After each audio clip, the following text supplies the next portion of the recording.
This video will describe the components of the solar kit to be installed on a 40-foot container. The solar kit will arrive in a box, 2 in the box.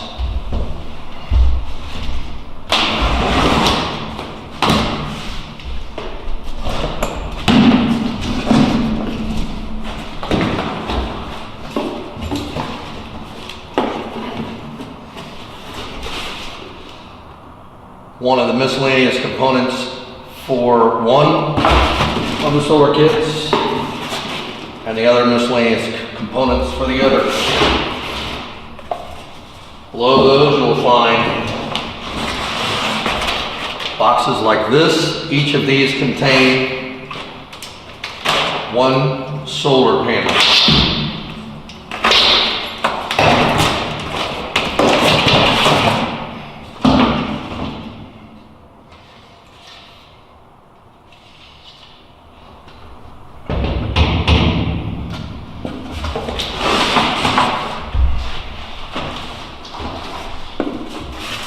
The last thing in the box you'll find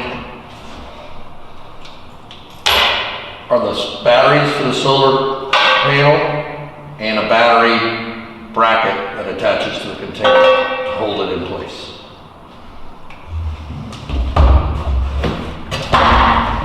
Miscellaneous components are comprised of a switch, all-inclusive, a solar controller, wire clips to attach to the side of the container on the inside, a switch leg wire, wires with connectors for the LED lights, a jumper, the LED lights. There should be 3 fixtures times 7.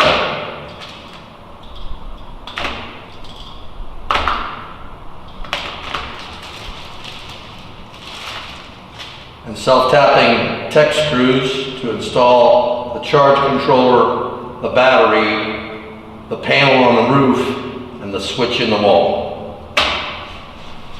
First, lay out the components. The switch will be at the door end.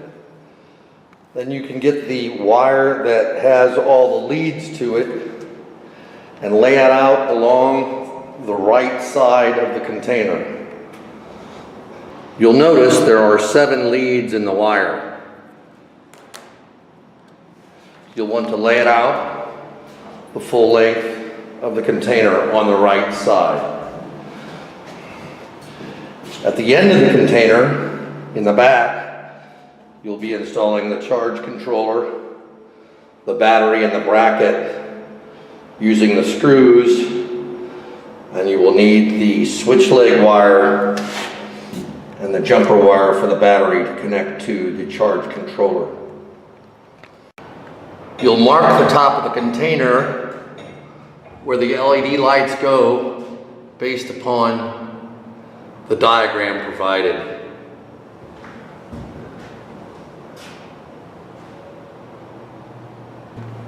Then across from the marks that you made for the LED, you'll install a clip for the wire that leads to the LED leads and then LED lights along the inner gutter, and then another clip in between each run for LED lights to support the wire.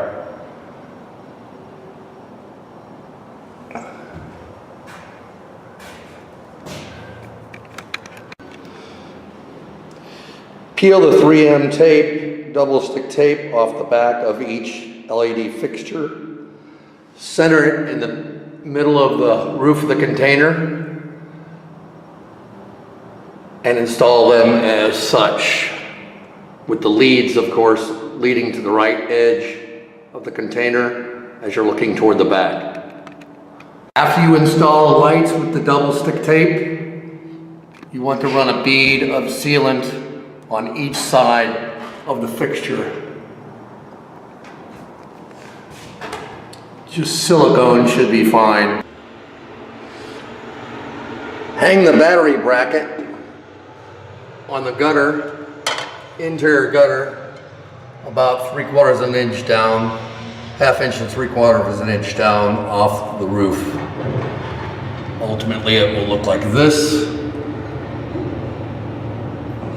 Then you can use zip strip to hold the battery in place. Install the charge controller just to the right of the battery. Using the self-tapping Tek screws, you can install that right up to the top of the container on the inner gutter. You'll install the solar panel on the back end of the container, the non-door end. You'll want to ensure that you screw it into the top edge of a ridge to reduce the risk of leaking.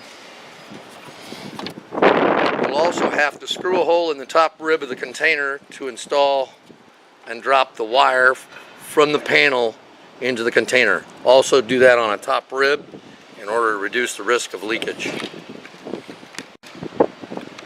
Here's a panel that's installed. You're using 4 Tek screws on the anchors, on a top rib, and then sealing the top of them.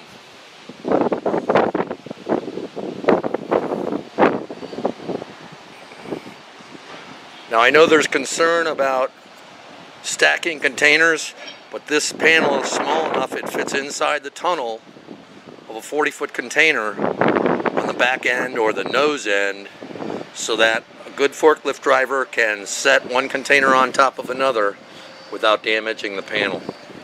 There's also the concern that a customer would stack something on top of a container, as they often do. It's our responsibility to educate them as to not stack anything on top of the solar panel. So now we have our charge controller installed, our battery installed, our battery zip stripped down, and it's time to do some wiring. You'll want to use the jumper wire, the lead, from the battery to the charge controller. There will also be a diagram attached. So the center connectors from the charge controller go to the battery, and you'll want to install the battery first. Next, this is the wire from the panel, goes in the far left 2 screws to the charge controller. And finally, a switch leg that will run to the switch to control the lights on the far right. There's a correct setting for the charge controller based upon the battery. You'll want to make sure that's set properly, and it will be also in the instructions. Next, run the switch leg all the way down the length of the container through the plastic clips. Next, you'll want to install a switch. 2 Tek screws through the container in the back of the box. And then just snap the Tek screw off with a hammer, leaving it flush. There should be plenty of threads into the 14 gauge, and then seal it.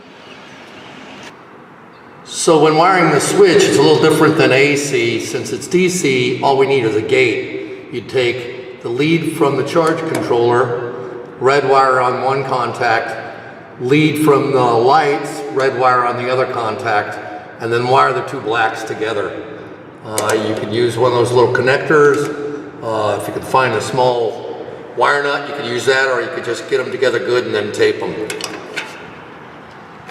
Now you simply feed the wire up and along the outer edges to your clips,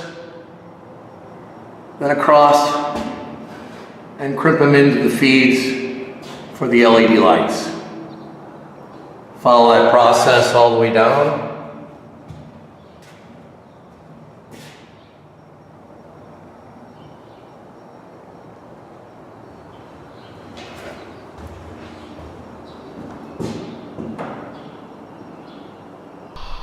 So we should be all good to go.